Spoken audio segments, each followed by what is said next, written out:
watching KATC TV3, Acadiana's news channel at 6.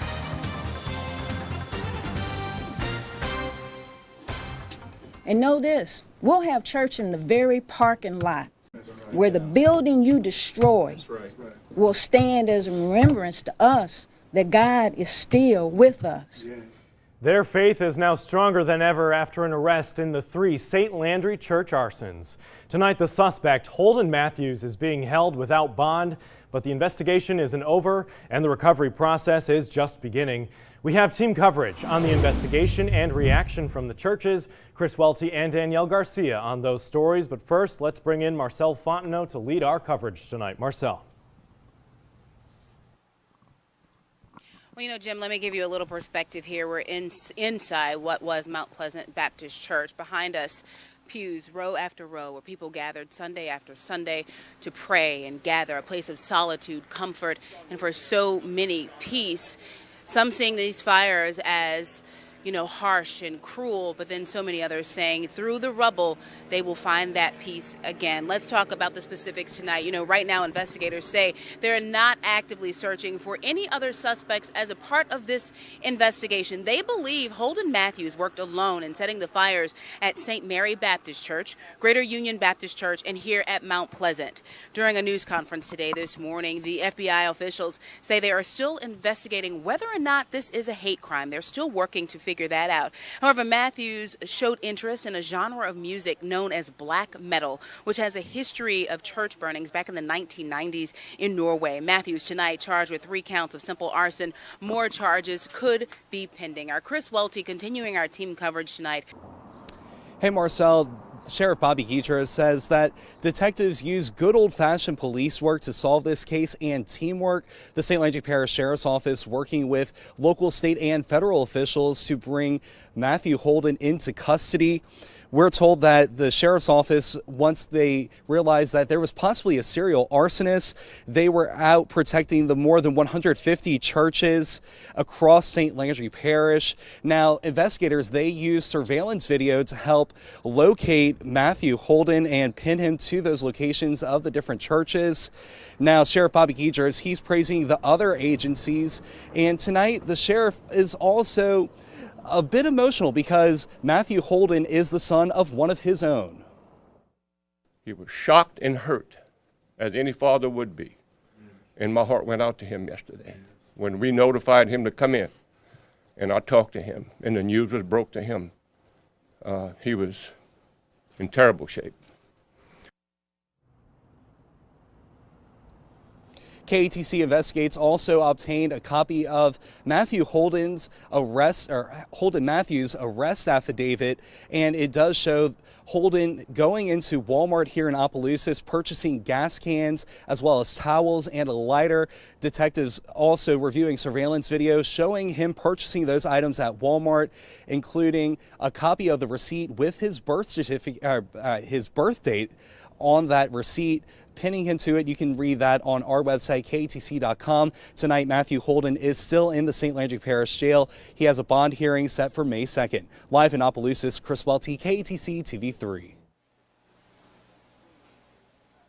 You know, our teams have been covering this story continually since that first fire happened some weeks ago. Now as an arrest is made and the investigation continues tonight. Continuing our team coverage, Danielle Garcia joining us. And Danielle, today you came to this church and walked around with the pastor of Mount Pleasant today for the first time that he saw the inside of a place he called home, a sanctuary for him. That had to be an emotional thing for him. It was. And, you know, today, something he's been saying for the past week, and he repeated it again today, was from the darkness will come the light. And today he says he finally felt that light because they finally have some closure. Reverend Tucson says they have a long road ahead, but the only way to get through this is to keep their faith stronger than before, and that is something the suspect can't take away from them. You know, what's happening here at Mount Pleasant is a moment-by-moment thing, and right now the sun just appeared, and in walked some members of this church, one of them pointing out there's her third pew right there. You know, churches are buildings. However, it's the people that make them the structures that they are. And speaking of those people, our Justice Henderson talked to some affected by the fires And they saying they bring back memories they hoped to never relive. Those parishioners that you just saw just happened to walk in here, and I heard them mentioning things that they noticed. There was a collection pan. There were pages to a Bible. Again, one lady mentioning, there's my third pew. That is the reality of what these church fires mean for these communities. These are small churches that have been here for generations, generation after generation, families worshiping here. And there they are walking through this rubble, looking at what's left of their sanctuary. And the one thing that the resounding thing that keeps going on around and around here is that we will rebuild. We will come back stronger than we were before. And if you want to help them, there's money being raised right now. There's a GoFundMe page set up to help all three churches in their rebuilding and recovery. We have a link to that at katc.com. The question tonight, people are asking, is this a hate crime? As we said earlier, the FBI is still investigating, figuring out those details. But what exactly defines a hate crime? We'll answer that question for you coming up tonight at 10 o'clock. Until then, I'm Marcelle Fontenot in St. Landry Parish. Back to you. Good evening, everyone. A 9-month-old is back with his family after being kidnapped last night in Generette. Liam Allen was sleeping in his mother's car when it was stolen from a parking lot of Calvary Pentecostal Church. The abductors stole the car, which was parked and running from the church on Highway 90, and drove more than 2 hours out to New Orleans.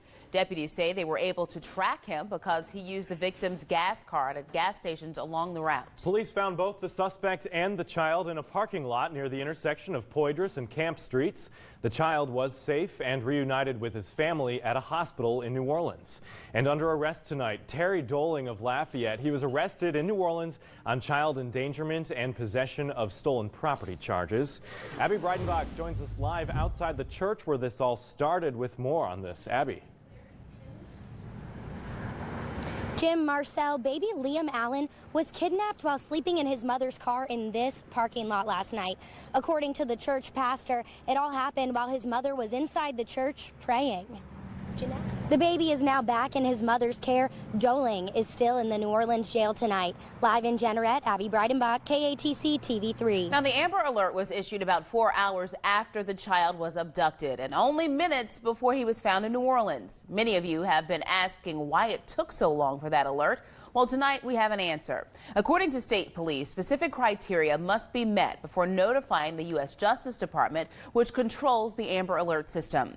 Authorities say the alert is for the public, not law enforcement, and that deputies were already investigating this case hours before the alert was sent. The list of accused priests in the Diocese of Baton Rouge is now public. The diocese follows the churches in New Orleans and Houma-Thibodaux in making this disclosure. Today, the Baton Rouge bishop named 37 priests who have faced credible accusations of sexual abuse. And on that list, connections to Acadiana and the Diocese of Lafayette, first exposed by KATC Investigates earlier this month. Chris Welty joins us live in the newsroom with those connections and our top story. Chris. Hey Jim, among the 37, our investigative team has uncovered 3 priests with Acadiana ties during our special report, The List. But one we didn't cover, Father George David Gensler. Gensler was ordained in 1970 for the Diocese of Lafayette. He was incarnated into the Diocese of Baton Rouge 8 years later. According to the advocate, Gensler also served as a Lafayette police officer during his time as a priest. He was sworn in 1973, but it's unclear how long he worked. He was permanently removed from the ministry in 1994 and died 3 years ago. Baton Rouge Bishop Michael Duca says the church must be proactive in supporting victims, and he hopes by releasing this list, they will regain the public's trust. This list reflects the lives of real people and a path of pain and suffering that affects most deeply the persons who are victims of abuse. This list is not the end, but an attempt to open the door on sexual abuse that none of us want to open. The Diocese of Baton Rouge isn't alone in releasing names of accused priests today. In Texas, 14 other dioceses reported their own lists, including Houston, Dallas, and Austin. Those lists named nearly 300 clergy accused of sexually abusing children. For links to those, head over to our website. Live in the newsroom, Chris Welty, KATC TV3. Meanwhile, the Diocese of Lafayette is objecting to a legal maneuver to get its list made public. Last year, Abbeville attorney Tony Fontana filed a motion to compel the diocese to release its list of accused priests as part of a current lawsuit. Fontana represents a St. Landry Parish man who claims he was molested as a child by Father Michael Guidry.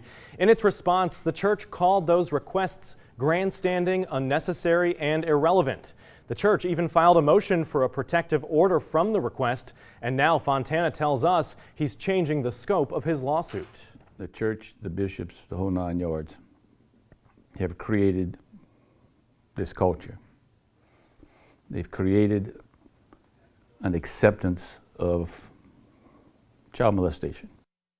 In a statement today, the Diocese of Lafayette says they are still researching historical files to release their own list. Once the research is finished, the diocese says it will share those names. Our investigative team has compiled our own list of at least 36 priests with credible accusations. That is more than double the amount first acknowledged by the church 15 years ago.